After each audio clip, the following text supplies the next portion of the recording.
Dino Ponchio, presidente regionale del CONI Veneto, oggi a Palazzo Roncalli a Rovigo la cerimonia di premiazione provinciale per quanto riguarda gli atleti e i dirigenti che si sono distinti proprio in questo ambito. Rovigo è di nuovo al centro dopo anche una cerimonia regionale che c'è stata.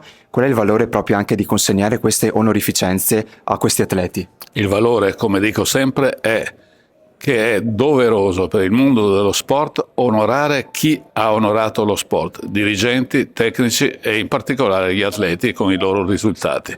Questa è la chiusura di un cerchio. Ogni anno facciamo una cerimonia regionale per consegnare le benemerenze d'argento e oro e 7 provinciali per quelle di bronzo.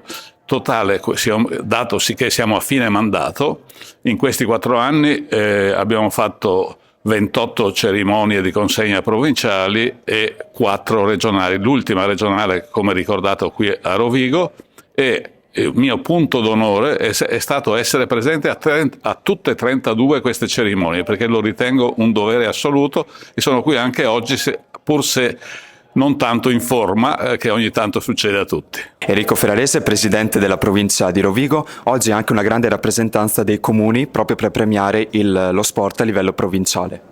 Sì, solitamente porto il saluto e il ringraziamento anche da parte di tutti gli amministratori della nostra provincia. Oggi penso siano praticamente tutti presenti, quindi ancora di più siamo in grado di fare festa con le nostre comunità e per le nostre comunità nel nome dello sport e di chi il merito ce l'ha e gli va riconosciuto. Quindi oggi è davvero una giornata importante, una giornata di festa, di riconoscimento di quello che fanno questi ragazzi, queste ragazze e di quello che fanno anche grazie al valore che viene espresso all'interno delle nostre comunità polesane. Lucio Taschin, delegato provinciale CONI Rovigo, oggi Rovigo è di nuovo protagonista, dopo una cerimonia che è stata regionale, oggi provinciale. Cosa verrà consegnato agli atleti?